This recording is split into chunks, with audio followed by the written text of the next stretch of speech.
Assalamualaikum warahmatullahi wabarakatuh. Alhamdulillah. Wassalatu wassalamu ala rasulillah. Wala hawla wala quwata illa billah. Bapak, Ibu, dan saudaraku semuanya, rahimakumullah. Pada kesempatan kali ini, kita akan membicarakan tentang iblis. Iblis termasuk salah satu makhluk Allah yang sangat lihai dan cerdas. Tugasnya cuma satu, yaitu menggoda manusia. Maka dari itu, para pelaku maksiat akan beralasan bahwa perbuatan dosa yang dia lakukan itu penyebabnya dari iblis. Makanya kita sering sekali menyalahkan iblis. Memang kehadiran iblis di dunia ini hanya untuk membuat manusia itu tersesat. Dan dia akan menggoda manusia supaya mengikuti jejaknya pada jalan yang sesat. Itu tugas iblis. Dan secara hakikat, ia juga telah menjalankan takdirnya dengan baik. Tapi yang menjadi pertanyaannya, apakah benar iblis itu bisa menggoda manusia? Sehingga banyak manusia yang memaki-maki iblis.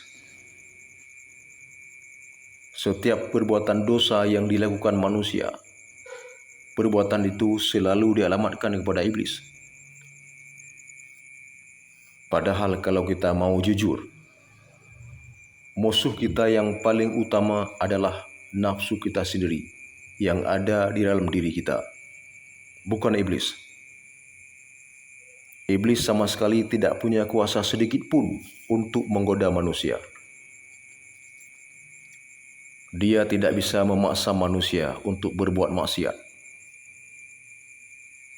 Yang dilakukan iblis hanya sekedar mengajak manusia untuk berbuat maksiat, dan manusia itu mengikutinya. Jadi, kekuatan iblis tidak lebih dari sekedar mengajak atau menyuruh saja. Sehingga yang terjadi bukan iblis yang memaksa kita, tapi nafsu kitalah yang tunduk kepada ajakan iblis. Ini pengakuan dari iblis sendiri. Pada hari akhirat nanti, setelah proses penghitungan amal selesai, Iblis berkata kepada para pelaku maksiat. Apa kata iblis? Tidak ada kekuasaan bagiku terhadapmu, melainkan aku hanya sekedar menyeru kamu, lalu kamu sendiri yang mematuhi seruanku. Oleh sebab itu, janganlah kamu mencercaku, tetapi cercalah dirimu sendiri pada hari ini. Aku tidak bisa menolongmu pada hari ini, dan kamu pun tidak bisa pula menolongku. Untuk lebih jelasnya, lihat saja perkataan iblis itu di dalam surah Ibrahim ayat 22. Begitulah dikatakan oleh iblis kepada pelaku-pelaku maksiat pada hari kiamat nanti. Selama ini kita beranggapan iblislah yang mengendalikan diri kita. Tapi kenyataannya tidak demikian. Makanya, kalau kita doyan dengan perbuatan dosa, jangan dulu salahkan iblis. Salahkanlah nafsu kita yang selalu mengikuti ajakan iblis. Karena itu, kita harus benar-benar sensitif dan paham dalam memahami dorongan nafsu nafsiyah kita. Mungkin bukan iblis yang membisikkan kita untuk berbuat dosa, tapi nafsu kitalah yang ingin melakukannya. Hanya saja kita sering menyalahkan iblis. Kenapa? Karena kita tidak tahu,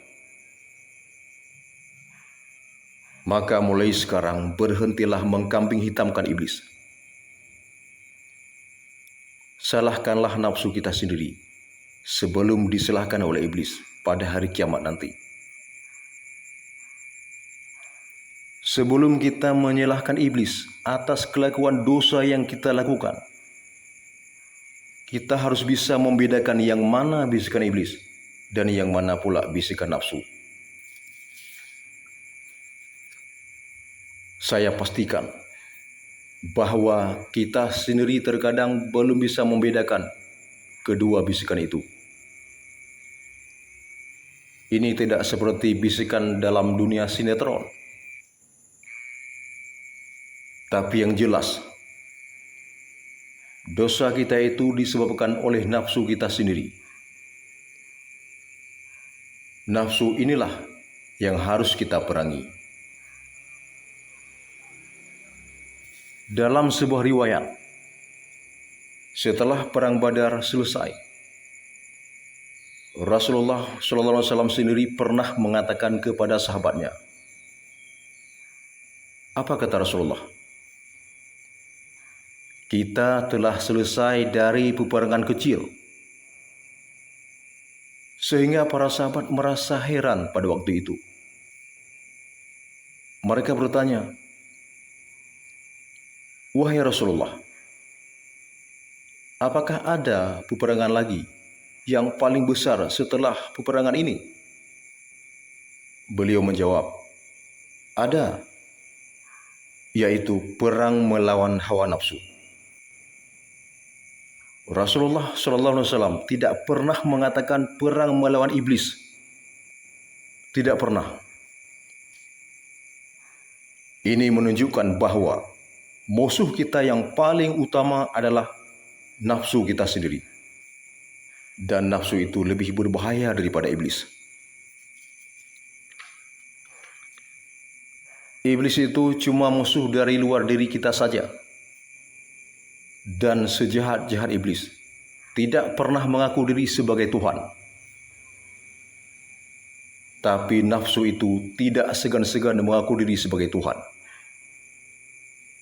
Dalam sejarah kehidupan manusia kita kenal Fir'aun, Namrud, dan lain-lain yang mengaku diri sebagai Tuhan. Itu semua bersumber dari nafsu.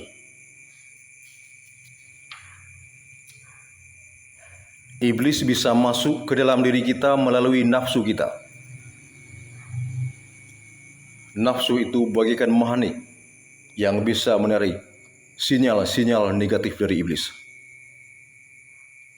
Oleh karena itu, kekanglah nafsu kita sekuat mungkin supaya tidak mudah terjebak ke dalam rayuan iblis. Kalau kita sudah tahu masalah ini, kita tidak lagi menyalahkan iblis. Nabi Adam sendiri ketika beliau bertobat atas perbuatannya telah memakan buah khuldi. Beliau di dalam doanya tidak pernah menyalahkan iblis.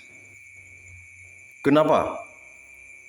Karena beliau sudah paham benar bahwa yang salah itu adalah nafsunya sendiri yang sudah terlanjur mengikuti bisikan iblis. Beliau berdoa dan mohon ampun pada Allah. Rabbana zalamna anfusana wa illam taghfir lana wa tarhamna lanakunanna minal khasirin. Ya Allah, ya Tuhan kami telah menzalimi diri kami sendiri. Jika Engkau tidak mengampuni kami dan memberi rahmat kepada kami, niscaya kami termasuk orang-orang yang rugi. Jadi jelaslah bahwa yang menjadi musuh utama kita adalah nafsu kita sendiri, bukan iblis. Marilah semua kita menyadari benar masalah ini, bahwa yang salah itu belum tentu iblis, tapi nafsu kitalah yang lemah dan mudah tersugesti dengan jebakan-jebakan iblis. Oleh karena itu, marilah semua kita saling mengingatkan untuk mendidik hawa nafsu kita ke arah yang diridai oleh Allah Subhanahu wa taala. Sebab ibadah yang paling tinggi nilainya adalah melawan hawa nafsu. Walaupun perkara ini tidak mudah,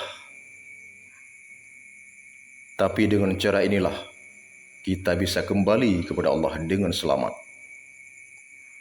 Apapun status kita, jangan pernah bermimpi untuk bisa bertemu Allah bila nafsu itu belum bisa kita tundukkan. Semoga Allah Subhanahu wa taala selalu memberikan kekuatan kepada kita agar nafsu itu bisa kita tundukkan di dalam diri kita. Dengan begitu, iblis pun tidak mudah masuk ke dalam diri kita. Dia juga tidak menyalahkan kita nanti pada hari kiamat. Iblis berbuat sesuai dengan takdirnya. Manusia pun berbuat sesuai dengan takdirnya. Demikian, semoga tausiah ini bermanfaat. Assalamualaikum warahmatullahi wabarakatuh.